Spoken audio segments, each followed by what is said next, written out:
Olá, nós cristãos valorizamos a família. Nós cristãos valorizamos o casamento. Nós cristãos entendemos que Deus instituiu essas instituições. Agora, eu pergunto para você, Jesus quando esteve aqui, ele disse algo que parece que põe por terra isso. Olha só o que está escrito em Mateus capítulo 10, os versos 34 e 35. Jesus dizendo assim: não pensem que eu vim trazer paz ao mundo. Eu não vim trazer a paz, mas a espada.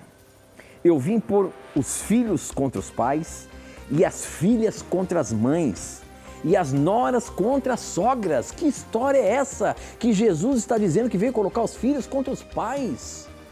Se ele instituiu a família, por que Jesus disse isso? O que quer dizer esse trecho da Bíblia? Esta e muitas outras questões você acompanha agora, pois está no ar Na Mira da Verdade.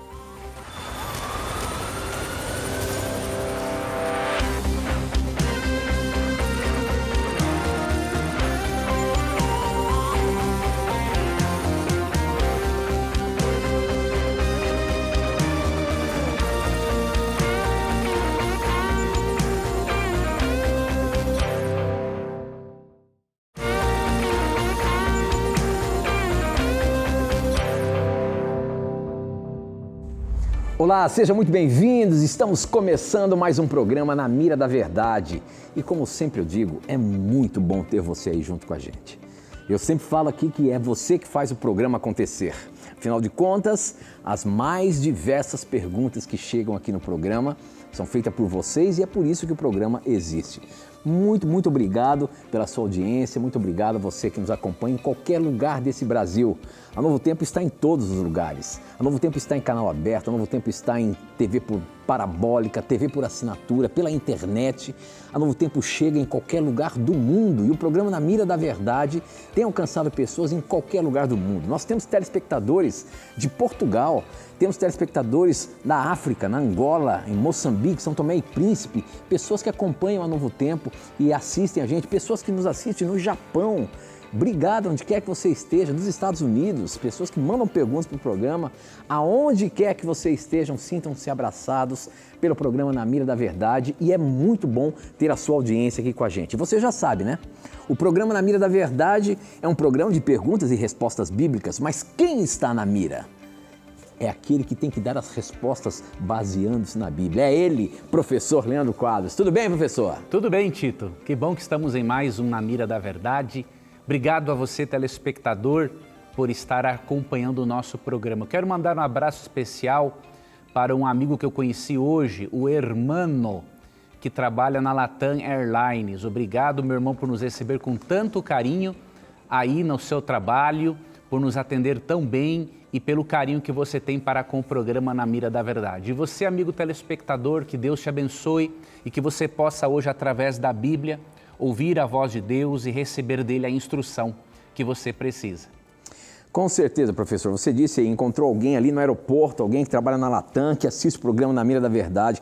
A gente sabe que muitas e muitas pessoas estão acompanhando a programação da Novo Tempo, em especial o programa Na Mira da Verdade, porque de fato é um programa em que a gente consegue estudar um pouco a Bíblia nas mais diversas dúvidas que chegam aqui para a gente. São dúvidas de todo o texto bíblico e nesse momento a gente tem a chance de estudar. Portanto, olha, mande a sua pergunta para a gente. Não pense assim, não vão pescar a minha pergunta. Não pense isso. Coloque a sua boa dúvida aqui, que em algum momento ela vai ser pescada. Pode ser que ela seja pescada hoje.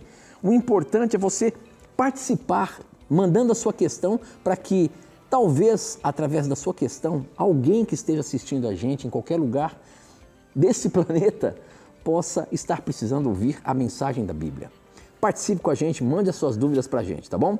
Daqui a pouquinho eu digo como que você faz para participar, seja através da internet, seja através do WhatsApp, SMS, eu vou dar os canais para que você possa mandar as perguntas e aqueles que já conhecem o nosso programa, que já estão acompanhando, já sabem que antes de começar o programa a gente coloca um videozinho, tanto ali no Instagram como no Facebook, para você colocar as suas perguntas. Então, participe aí, você que já conhece, manda sua pergunta para a gente já ter como perguntar. E agora nós estamos de uma maneira diferente ali no Instagram, colocando uns stories, caixinhas para você colocar as perguntas. E ó, já recebi aqui ó, um monte. Olha aqui ó, aqui já estão chegando as perguntas. Pode mandar aqui pra gente, tá bom? Ou então pelo WhatsApp que eu já falo já.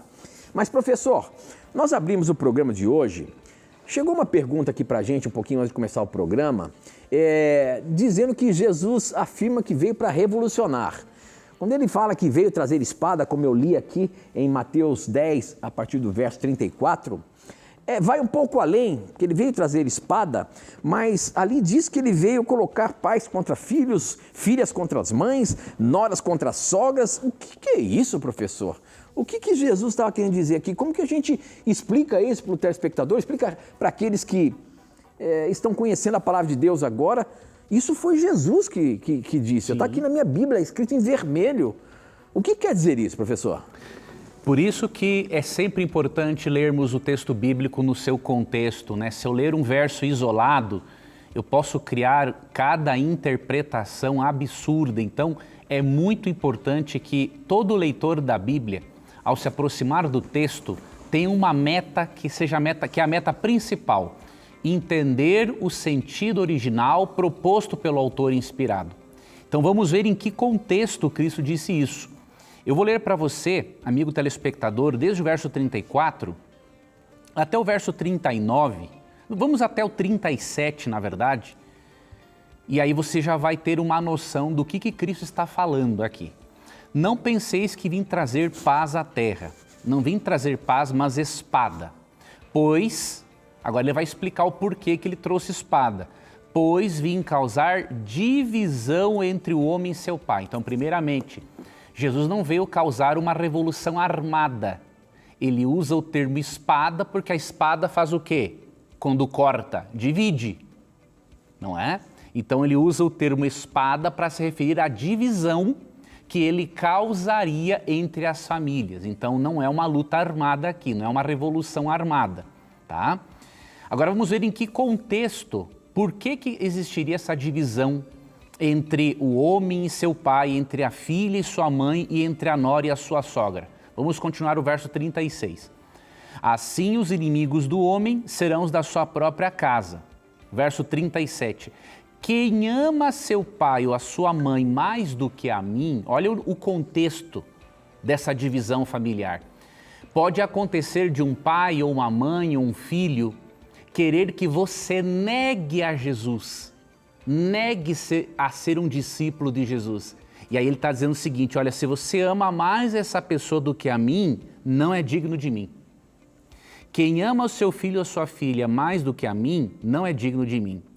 E quem não toma a sua cruz, ou seja, o preço, as consequências, os resultados do discipulado, as dificuldades, e vem após mim, não é digno de mim.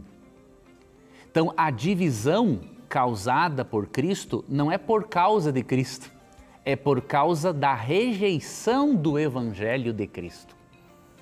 Então, muitos que se converteram e se convertem hoje sabem muito bem o que é isso, né? Se você se converte e a sua família se torna antagônica ao Evangelho, você vai ter que tomar uma decisão. Ou segue a Cristo, apesar desse antagonismo, e demonstra mais amor por Cristo, ou deixa Cristo de lado e demonstra mais amor por sua família. Então, o que acontece? Cristo não ensina que não se deve amar a família. Muito pelo contrário. O objetivo do Evangelho é unir todas as famílias ao redor da cruz. Mas se chegar no momento em que a pessoa tem que escolher entre Jesus e a família, tem que escolher Jesus, se a família for antagônica a Jesus Cristo. Se colocar em oposição total a Ele. Porque Cristo deve ter o primeiro lugar na nossa vida e no nosso coração.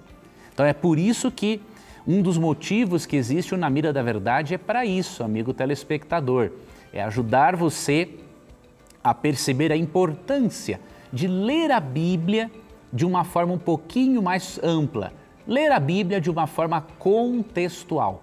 E quando fazemos isso aqui com Mateus 10:34, nós vemos que o termo espada não se refere a uma luta armada, mas à divisão, porque o Evangelho, alguns pecadores têm o coração de barro, como o de Faraó, né? Quanto mais Deus atua, mais duro fica.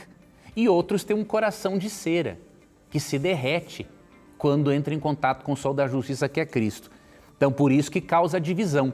O problema não está na mensagem, porque a mensagem é de amor, a mensagem é de salvação. O problema está no solo do coração daquele que recebe a mensagem. E muitos acabam sendo antagônicos à mensagem, porque preferem amar as coisas erradas e más do mundo do que aquilo que é bom e que é ensinado por Deus. Então, a leitura contextual resolve este aparente problema. Ok, muito bem. O programa está apenas começando. Para você participar, você pode mandar a sua pergunta para o nosso WhatsApp. O número é 12 981510101. Eu recebo aqui na hora. Você pode mandar também pelo SMS. Você que tem as mensagens aí no seu smartphone, também recebo aqui na hora. E no nosso Instagram, você tem ali nos stories um videozinho que a gente coloca para você fazer a sua pergunta ali nas caixinhas. Nós estamos fazendo um teste aqui para ver se dá certo. Chegam muitas caixinhas. Manda sua pergunta ali pra gente. Eu não sei se está conseguindo colocar toda a pergunta ali, acho que não sei se é limitado. Nós estamos fazendo um teste aí, mas participe, manda sua pergunta ali pelos stories e tem um postzinho que você também pode mandar ali a sua pergunta, que eu vou pescar nos dois lugares, tá bom? Você pode também usar o nosso Facebook, Na Mira, facebook.com, Na Mira da Verdade, e agora eu até esqueci qual que é o endereço, Na Mira da Verdade, .nt, tá bom? namiradaverdade.nt é o nosso Facebook, você pode mandar a sua pergunta ali. E também pelo WhatsApp. Chegou aqui uma pelo Instagram, quem mandou essa pergunta foi o Wesley, ali nas caixinhas de pergunta. Professor, ele fez a seguinte questão: eu tenho uma dúvida, na Nova Jerusalém tem uma árvore e as folhas serão para a saúde das pessoas. A minha pergunta é, as pessoas ficarão doentes no céu? Como é que é isso, professor? Vamos ver, esse texto de Apocalipse 22, verso 2 diz assim: no meio da sua praça, de uma e outra margem do rio, está a árvore da vida, que produz 12 frutos, dando o seu fruto de mês em mês, e as folhas da árvore são para a cura dos povos. Das explicações que existem para esse texto, a que foi mais lógica para mim é a seguinte, que a palavra cura, do grego terapeia, a palavra terapeia lembra o quê? Terapia. E esta palavra significa curar no sentido de tirar uma doença, mas também no sentido de manter a saúde. Então tem esse significado aqui. As folhas da árvore da vida são para a manutenção da saúde, da eternidade dos salvos. Não significa que tirar uma doença, porque no capítulo anterior, capítulo 21, verso 4, diz que Deus vai enxugar dos olhos toda lágrima, a morte não existirá, nem luto, nem pranto, nem dor, ou seja, tudo aquilo que é ruim deixará de existir.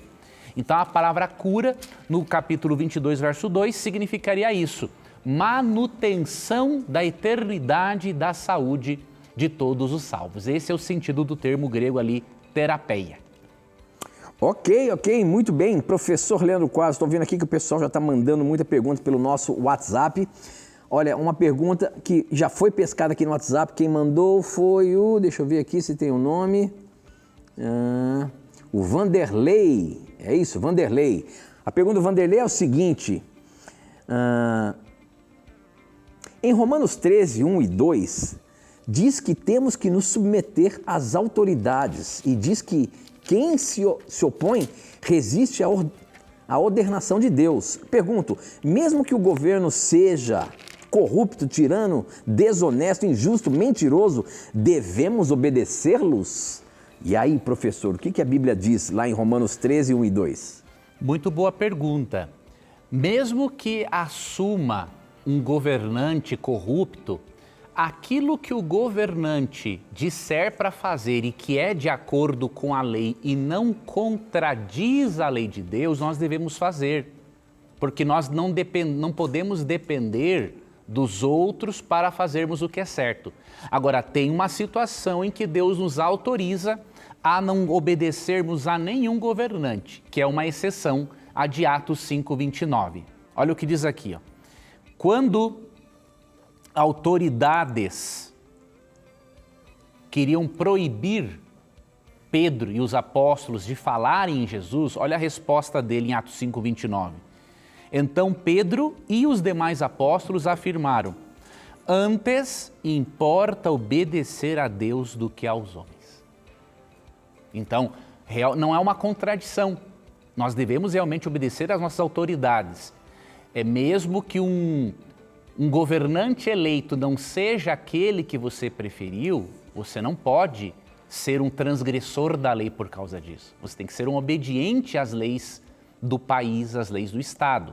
Agora, se chegar o momento em que qualquer governante quiser nos levar a desobedecermos a lei de Deus, nós ficamos ao lado da lei de Deus, tá bom? Então não é uma contradição.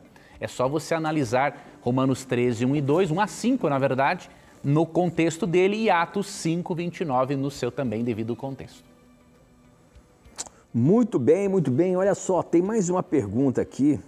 Essa pergunta é interessante.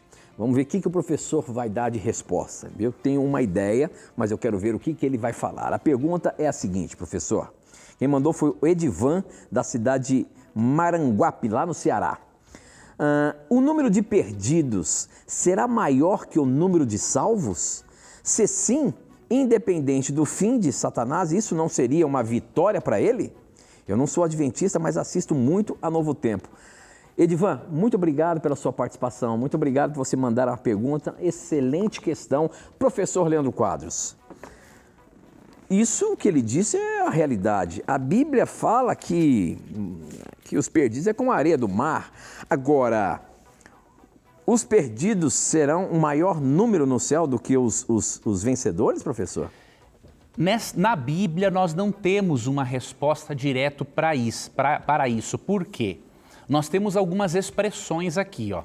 Em Apocalipse 20, 8 a 10, 8 e 9, apresenta os perdidos como areia do mar. Sim. Só que no capítulo 7, versículo 9, diz o seguinte, ó.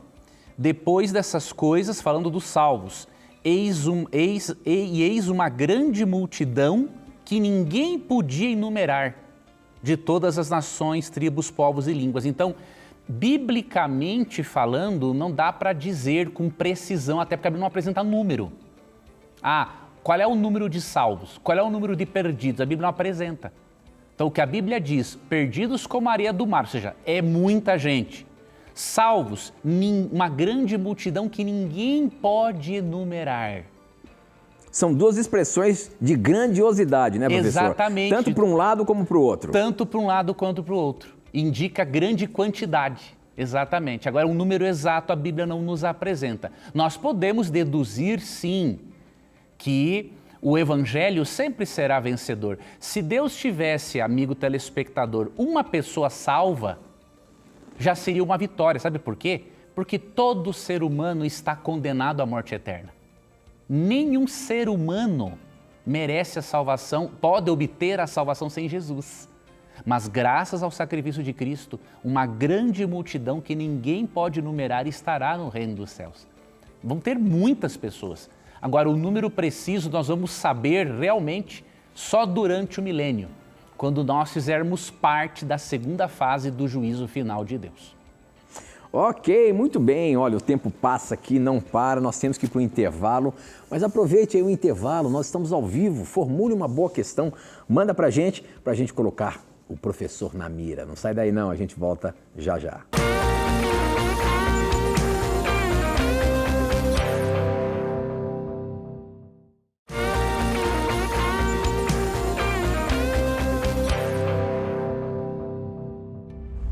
Já estamos de volta ao vivo e para você participar, você manda suas perguntas pelo nosso WhatsApp. O número é 12 98151 0101, vai aparecer aí na sua tela.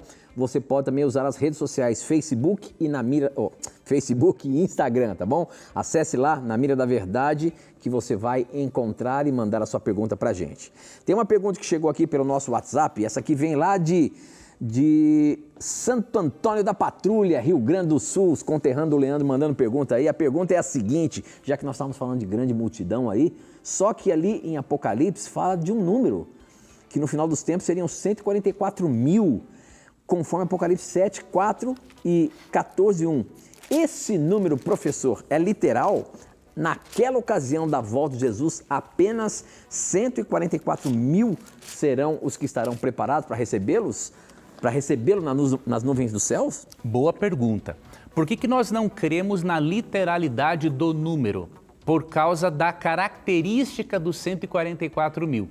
Tem um princípio de interpretação que ensina o seguinte: se eu estou num texto literal, eu tenho que aceitar todo ele como literal. Se ele é simbólico, eu aceito todo como simbólico. Por exemplo, eu não posso dizer que metade do texto é literal e metade é simbólica. Então, por exemplo, tem a menção aos 144 mil. Mas qual é a característica dos 144 mil no versículo 4 do capítulo 14? É essa aqui, ó. São esses os que não se macularam com mulheres porque são castos. Se o número for literal, então tem que ser literal a característica, ou seja, só homem e virgem ainda por cima vai fazer parte dos 144 mil. E nós sabemos que essa interpretação leva ao absurdo. Então, quando uma interpretação leva ao absurdo, o intérprete, os eruditos nos ensinam, é simbólico.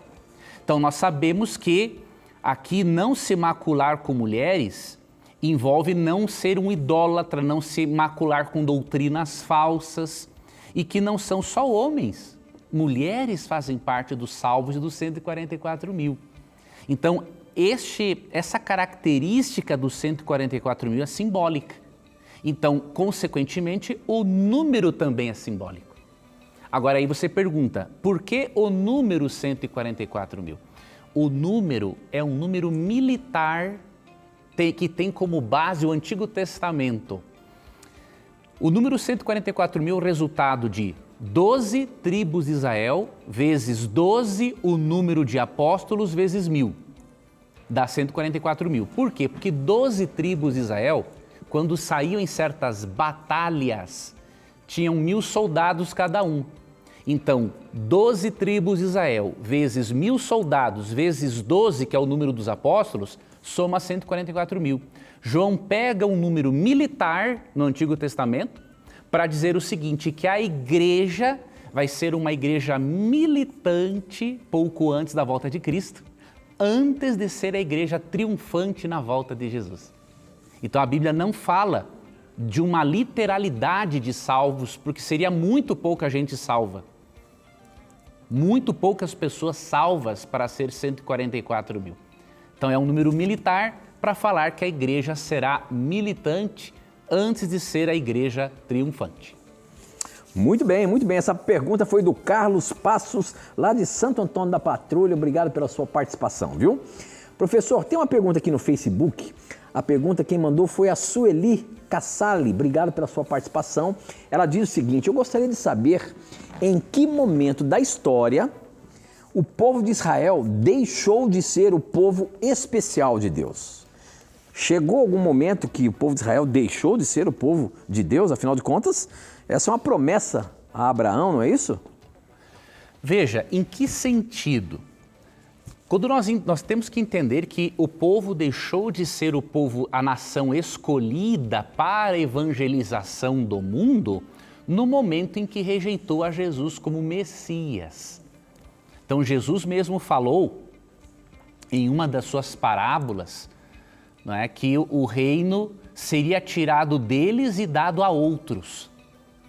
E aí em Gálatas 3, 27 a 29, o apóstolo Paulo nos mostra que por causa da cruz Deus uniu judeus e gentios ao redor da cruz. Então, judeus, cristãos, gentios, todos se unem ao redor da cruz.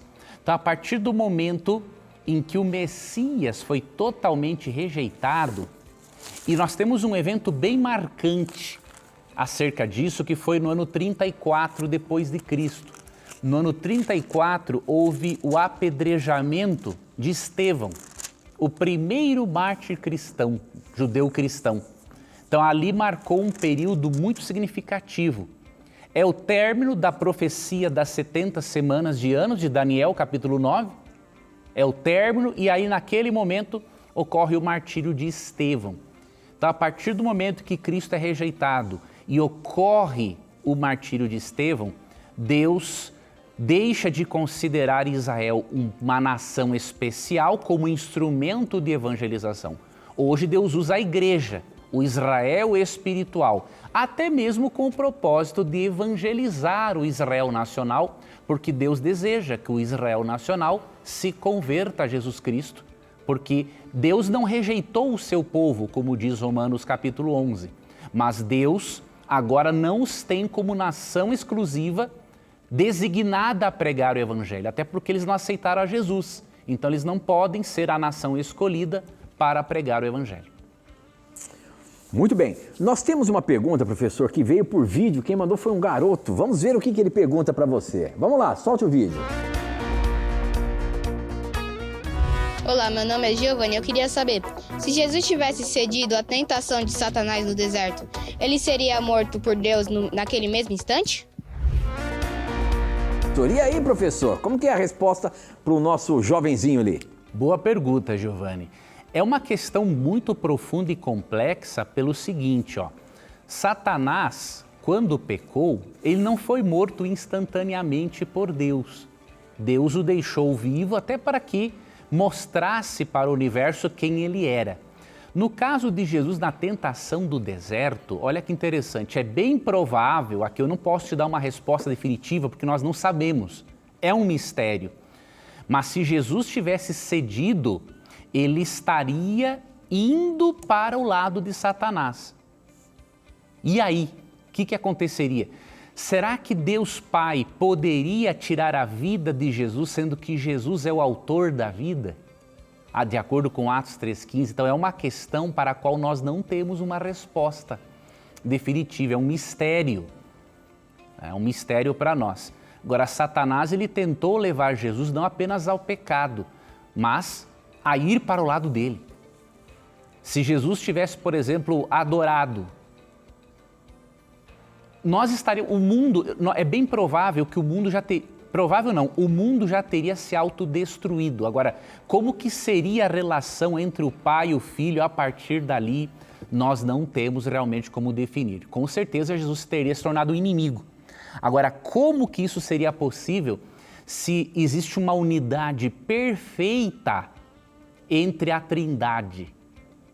Se viesse a se quebrar este laço, Giovanni, a tua pergunta foi muito ampla e complexa e importante. Se esse laço entre a Trindade se quebrasse, o universo todo desmoronaria. Por quê? Porque a vida e a ordem que existe no universo depende das três pessoas da Trindade. Depende do poder do Pai, de Jesus Cristo e do Espírito Santo. Então, realmente não dá nem para imaginarmos a tragédia que seria se Cristo tivesse cedido naquele momento. Ok, muito bem. Muitas perguntas chegando aqui. Olha, obrigado pela sua participação. Não desista, continue mandando a sua pergunta. Eu quero colocar... Vocês sabem, sempre eu digo aqui, não tenha preconceitos, pergunte o que você quiser. Nós somos a TV Novo Tempo. Como você sabe, você que tem acompanhado a programação do Novo Tempo, nós professamos, fazemos parte da Igreja Adventista do Sétimo Dia. E uma das perguntas que são recorrentes aqui no programa e que as pessoas querem entender melhor é com relação ao sábado. Tem uma pergunta aqui que foi feita pelo Lucas Claudino e ele quer uma explicação sobre a coerência. Nós vamos colocar na íntegra como ele fez a pergunta, tá bom? Olha só, professor. Ele diz o seguinte: eu tenho uma dúvida sobre a coerência na aplicação do sábado. Sabemos que as igrejas sabatistas orientam seus membros a não trabalharem aos sábados, com base no 4º mandamento, e que hoje há mais de 20 milhões de sabatistas no mundo. No entanto, o próprio sábado, usufruímos de serviços que só existem porque outras pessoas estão trabalhando, como energia elétrica, telecomunicações, internet, transporte público, inclusive para irmos à igreja e realizarmos os cultos. Diante disso, não há uma contradição prática em condenar o trabalho sabático para uns, enquanto dependemos diretamente do trabalho sabático de outros para sustentar nossa própria experiência religiosa? Se os serviços são utilizados por nós no sábado, em que base bíblica eles deixam de ser considerados trabalho comum e passam a ser tratados como necessidade? E aí, professor? Veja, meu irmão, a primeira coisa, a sua observância do sábado não deve ser determinada pela coerência ou incoerência de seres humanos. A sua observância do sábado deve ser determinada pela palavra de Deus e por um assim diz o Senhor. Se você vê alguém sendo incoerente na obediência a qualquer um dos 10 mandamentos, lembre-se de uma coisa: a sua obrigação moral é para com Deus, não é para com ser humano nenhum. Se Deus estabeleceu o sábado como memorial da criação, em Gênesis 2, 1 a 3, se a observância do sábado faz parte do 4º mandamento da lei de Deus, é evidente que o seu compromisso é com o Deus Criador, não é com um sabatista.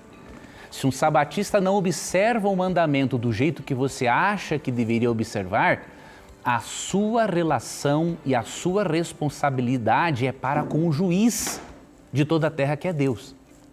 Então esse é o primeiro ponto que eu tenho que trazer para você, para poder lhe ajudar a lhe conscientizar a respeito da importância de obedecer ao mandamento de Deus. Outro aspecto que devemos considerar: nós usufruímos de certos serviços no sábado, mas isso não é porque nós obrigamos ou fazemos alguém trabalhar no sábado por nós. Nós acreditamos o seguinte, que se todo mundo guardasse o sábado, o mundo seria muito mais abençoado. Você imagine uma coisa: se tudo parasse no sábado e só continuasse aquilo que é essencial à vida, o quanto pouparíamos dos recursos naturais? Por que eu estou jogando essa questão? Porque uma vez alguém me disse: mas o que seria se todo mundo guardasse o sábado? O mundo estaria sob a bênção de Deus. Por quê? Porque Isaías 58 diz o seguinte no verso 13, se desviares o pé de profanar o sábado e de cuidar dos teus próprios interesses no meu santo dia, se chamares ao sábado deleituoso e santo dia do Senhor, digno de honra, e o honrares não seguindo os teus caminhos, não pretendendo fazer a tua própria vontade, nem falando palavras vãs, então te deleitarás do Senhor. Então existe promessa de bênção para a guarda do sábado. Agora, óbvio, num mundo de pecado, e aqui eu vou entrar um pouco mais na questão que você levantou, nem sempre nós vamos conseguir obedecer aos mandamentos de Deus perfeitamente. Na verdade, não conseguimos, a nenhum dos 10. Agora, o fato de não conseguirmos obedecer este mandamento perfeitamente não significa que vamos tirá-lo da nossa vida. Quer ver uma outra questão? Deve-se ou não pagar Uber para ir na igreja ao sábado? A resposta é depende. Se você tem um veículo e você pode evitar, é melhor que você evite. Que você não faça alguém trabalhar para você. Agora, se você está numa situação que você não tem um veículo, não tem como pagar antes, se tiver como pagar antes, melhor. Você tem que fazer uma escolha no mundo de pecado, dos males o menor. Você vai à igreja chamando Uber ou você não vai à igreja. E aí o que você tem que fazer neste momento? Isso não é hipocrisia, é você fazer o seu melhor de acordo com as possibilidades que você tem no mundo de pecado, confiando que a graça de Deus vai completar aquilo que falta na sua vida. Então analise por esse prisma. E lembre-se, a sua obrigação moral é para com a palavra de Deus. Independente da coerência ou da incoerência de um sabatista, o seu compromisso é com o Senhor do sábado, não é com ser humano nenhum. Ok, muito bem. E olha só a pergunta que chegou aqui pra gente pelo nosso WhatsApp. Boa noite, Tito e professor Leandro. Me chamo Arnobre Marques, sou de Candeias, na Bahia. Que a paz do nosso poderoso Deus esteja sempre com vocês. Ainda não sou batizado, frequento a Congregação Cristã do Brasil há quase 2 anos. Tenho aprendido muito com vocês, que maravilha é a Novo Tempo. Não perco na mira e a voz da... Olha só o que vai acontecer. Não perco na mira, eu estava com vontade de espirrar. Não perco na mira e a voz da profecia. Por favor, me tire uma dúvida se for possível. Quando João estava preso na ilha de Patmos, ele ficava livre ou atrás das grades? Como eu sempre digo, não tenha preconceito, pergunte o que você quiser. Essa é a dúvida dele. Quando João está escrevendo ali o Apocalipse, quando ele está preso ali na ilha de Patmos, ele estava atrás das grades ou era uma ilha onde ele não podia fugir? Ele estava... Tem alguma luz aí na Bíblia com respeito a isso, professor? Veja, aqui no texto bíblico, a ênfase do texto bíblico aqui, até vou ler para nós aqui, ó, Apocalipse 1, verso 9. Ó, eu, João, irmão vosso e companheiro na tribulação, no reino e na perseverança em Jesus, achei-me na ilha chamada Patmos, por causa da palavra de Deus e do testemunho de Jesus. Tinha esta ilha, mas tinha também lá um local para ser encarcerado. Então não ficava solto andando por toda a ilha, não. Havia sim um local de encarceramento. E o que João só via à frente dele realmente era aquele mar infindável, né? Que o afastava de toda a civilização. Então havia sim um local para o encarceramento também. Agora a tradição nos conta uma coisa bem interessante, não que o texto bíblico fala disso, mas a tradição eclesiástica conta algo muito interessante, que João foi parar lá porque o imperador, na época, não conseguiu matá-lo. Tentou jogá-lo num caldeirão de óleo fervente, Deus não deixou que acontecesse nada e aí João foi enviado para a ilha de Patmos. Agora veja a rebelião do imperador, não é? Ele teve ali uma prova claríssima da atuação sobrenatural de Deus e mesmo assim rejeitou e preferiu exilar o apóstolo. Então essa história é bem aceita pela tradição da igreja, por ela se demonstrar verídica em vários testemunhos. Muito bem, tem mais uma pergunta aqui, quem mandou foi o Robinho Dantas, aqui pelo Facebook, a pergunta dele é a seguinte, ele diz assim, boa noite, excelente programa, obrigado Robinho por você estar acompanhando aqui através do Facebook. Tito, a Igreja Adventista não pratica o ósculo santo e nem as mulheres usam o véu durante os cultos. Alguns irmãos de outras denominações afirmam que a Igreja Adventista está em desobediência apostólica. O que o professor tem a dizer? Leve essa questão ao professor Leandro Quadros. Desde já agradeço. Com certeza essa pergunta está na mira. Professor Leandro Quadros, daqui a pouquinho, depois do intervalo, você dá essa resposta. Perfeito. Não sai daí não, a gente volta já já.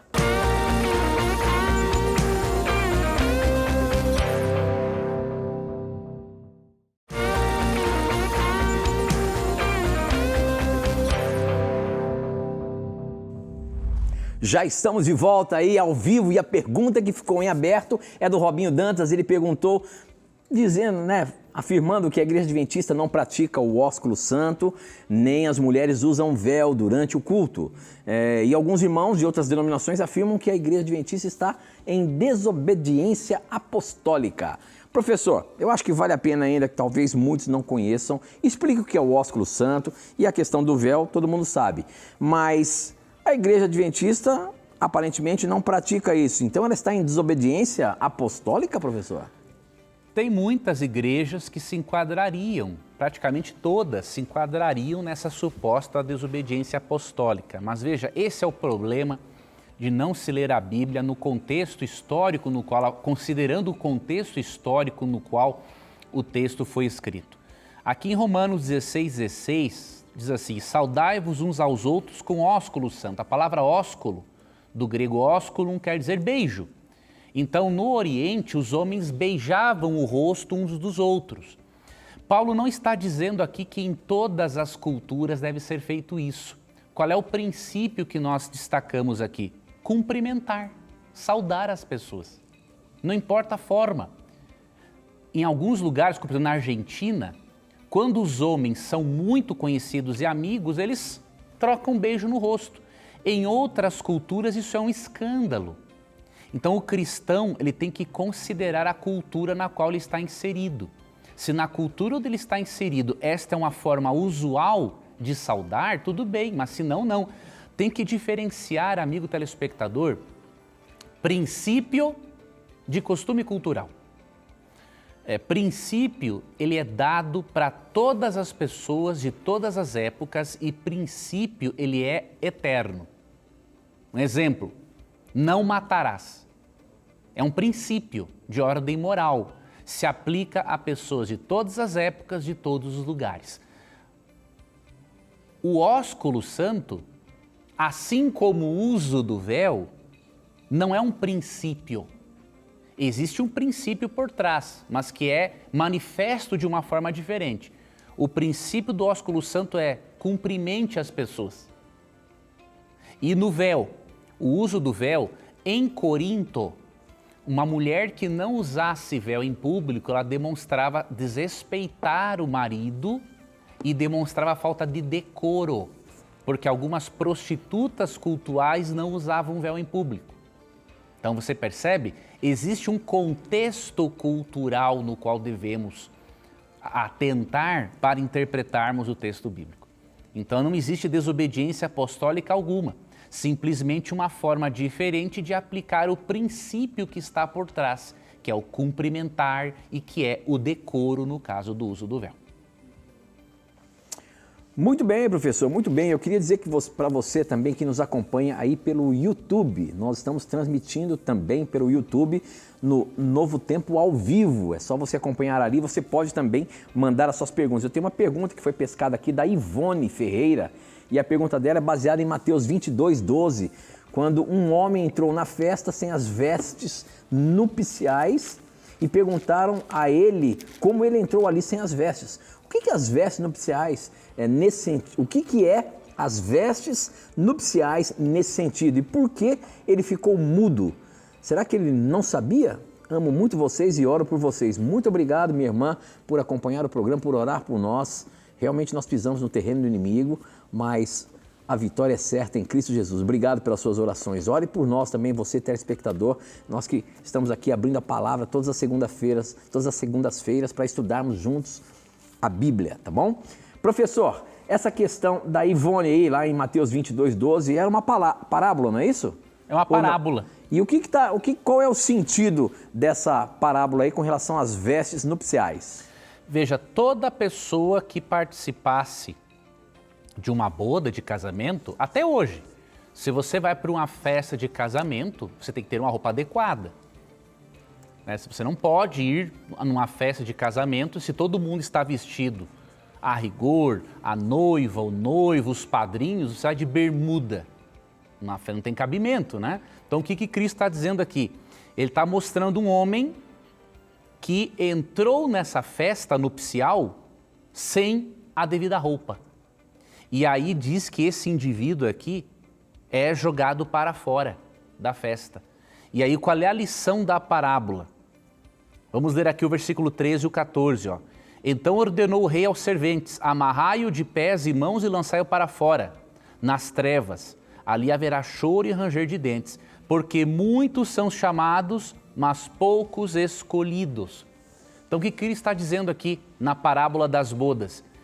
Apesar de Deus chamar muitos para serem salvos, poucos são escolhidos porque não estão dispostos a fazerem o devido preparo para se encontrar com o noivo Jesus Cristo. Esse é o foco da parábola, o preparo. E as vestes nupciais representam tanto a justiça de Cristo, que deve ser a roupa apropriada para nós estarmos nas bodas do Cordeiro, quanto também o caráter de Cristo que é transferido e desenvolvido naqueles que estão se preparando para a volta de Jesus. Então leia a parábola como um todo e você vai pegar esta ideia. Muito bem. Eu queria fazer um convite especial para você. A semana que vem, na segunda-feira, no horário do programa Na Mira da Verdade, não vai ter o programa. Vai ter uma programação toda especial pela Semana Santa. E eu quero convidar você a participar dessa série que vai acontecer aqui no Novo Tempo todos os dias às 8 horas. Tem um vídeo que nós preparamos com muito carinho para que você possa receber esse convite. Eu queria que a gente soltasse agora esse vídeo para você acompanhar. Veja só. Você está cansado dos conflitos que acontecem neste mundo de pecado, que nos separam e nos dividem? Saiba que o amor de Jesus, que morreu por nós na cruz, tem poder para restaurar vidas quebradas e nos trazer esperança. O conflito que acontece entre a cruz e a promessa final nos revela que Deus ainda está no controle. Nessa batalha, apenas um lado vai vencer, o lado de Cristo. De que lado você vai ficar? Queremos te convidar a assistir à Semana Especial A Batalha da Cruz, onde vamos conversar sobre como Jesus enfrentou a cruz por nós, a importância da nossa decisão nesse conflito espiritual e como ele continua guiando o seu povo até a sua volta. Te esperamos entre os dias 30 de março e 3 de abril, às 8 da noite, aqui, na TV Novo Tempo. Se prepare que vai ser uma programação imperdível. Acompanhe todos os dias, tá bom? Muito bem. Professor, mais perguntas aí. Chegou uma pergunta aqui do nosso WhatsApp. Quem mandou foi o Edgar Ferraz. Ele diz o seguinte, ele é lá de Gravataí, no Rio Grande do Sul. Satanás já está preso quando Jesus, por exemplo, desceu no inferno e tomou a chave da morte e da vida? Ou ele ficará preso no milênio? Biblicamente, será no milênio. No momento, Satanás está muito atuante aqui na Terra, amigo telespectador. E aí, quando a Bíblia descreve esta prisão de Satanás, olha o que diz Apocalipse capítulo 20. Vou ler aqui para você, versículo 1. Ó. Então vi descer do céu um anjo, tinha na mão a chave do abismo e uma grande corrente. Verso 2. Ele segurou o dragão, a antiga serpente, que é o diabo, Satanás, e o prendeu por 1000 anos. Quando que isso ocorre? Após este evento do capítulo 19, 11 a 21, que é a volta de Jesus. Então, quando Cristo volta, os ímpios morrem pelo resplendor da glória de Cristo. E os justos vão para o céu. Então, Satanás estará preso na terra, confinado aqui, por uma cadeia de circunstâncias. Ele não terá ninguém para tentar. Então, de acordo com o texto bíblico, isso ocorre após a volta de Cristo, no início do milênio. Muito bom, muito bom. Tem uma pergunta agora que chegou aqui de Jacareí. Aqui é onde fica a sede da TV Novo Tempo. Essa pergunta que mandou foi a Daiane Ávila. A pergunta dela é a seguinte. Caim se casou com quem, professor? Foi com a sua irmã? E como que era naquele tempo, conforme as leis? Podia casar irmão com irmão? Foi isso que aconteceu, professor? Como é que é? Caim casou com quem? A Bíblia dá para dar alguma luz sobre isso? A Bíblia nos dá, sim, uma pista num texto que é Gênesis capítulo 5, versículo 4.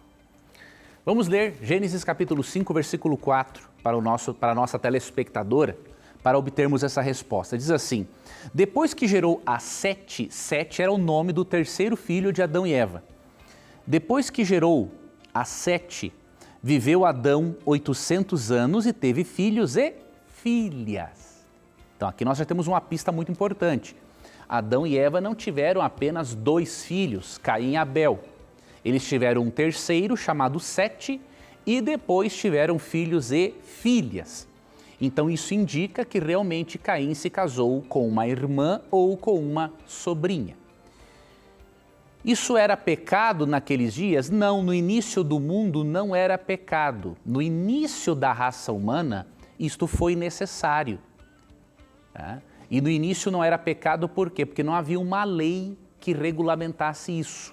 Se você ler Levítico, capítulo 18, e depois também o capítulo 20, você vê que é bem depois, quando o ser humano geneticamente já está corrompido e passa a ter o problema da consanguinidade, é que Deus proíbe essas relações. E obviamente que quando Deus proíbe e cria uma lei que regulamente o que é incesto, a partir dali se torna realmente pecado. Tá? Mas nos dias deles, lá no início do mundo, não era considerado assim, porque Deus não havia dado uma lei que regulamentasse ou não esta prática. Muito bem. Eu tenho perguntas aqui no Instagram, muitas e muitas no WhatsApp. Eu vou colocar essa daqui, ó. Essa pergunta quem mandou foi o Amaral. Ele é lá de Belém do Pará. A pergunta do Amaral é o seguinte: olá, boa noite, professor Tito. Parabéns pelo programa, estou aprendendo muito com vocês. Deus os abençoe sempre. Eu sou da Assembleia de Deus e tire uma dúvida, por favor.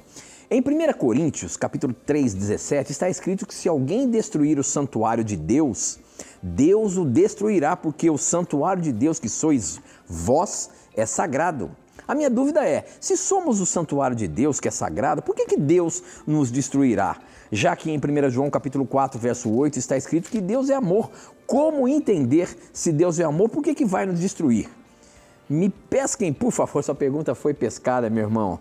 Professor, se Deus nos destruísse os ímpios, então qualquer um estaria salvo, né? Agora, não que ele seja amor, que ele tem que salvar a todos. Agora, essa questão que ele colocou sobre o santuário de Deus, que somos nós, o nosso corpo, né? Como é que explica, então, que muitos de nós, seres humanos, serão destruídos? Seremos destruídos. Quando em 1 Coríntios 6, 19 e 20 fala que o nosso corpo é o templo do Espírito Santo, é o templo do Espírito Santo para aquele que deixa o Espírito Santo nele habitar. O ímpio, quando for destruído, olha o que acontece. Pouco antes da destruição do ímpio, ele não tem mais atuação nenhuma do Espírito Santo na vida dele. Então Deus, ele é amor, mas a manifestação do amor de Deus é a sua justiça. Existe, olha que interessante, Apocalipse 6,17. Existe a ira de Deus, existe a ira do Cordeiro.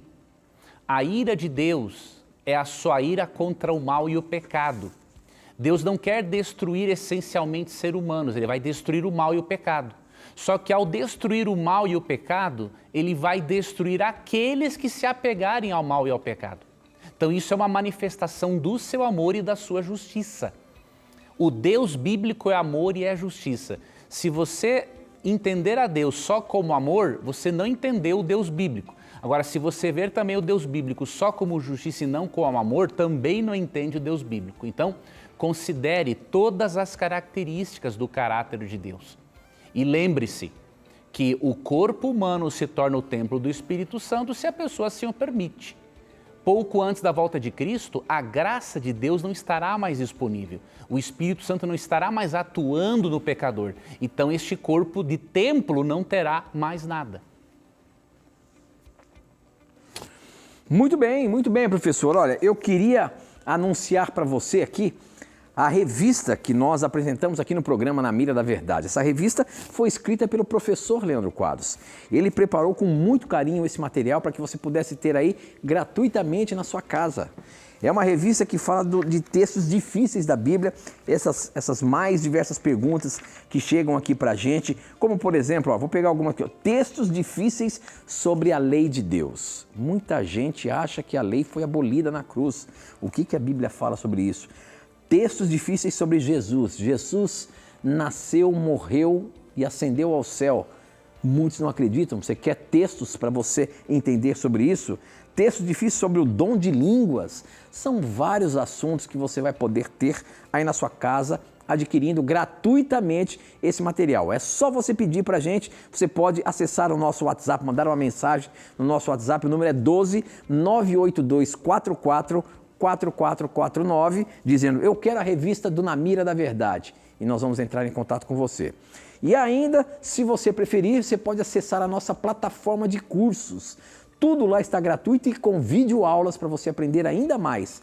Acesse novotempocursos.com e você vai ter tudo ali para você desfrutar desse material fantástico, tá bom?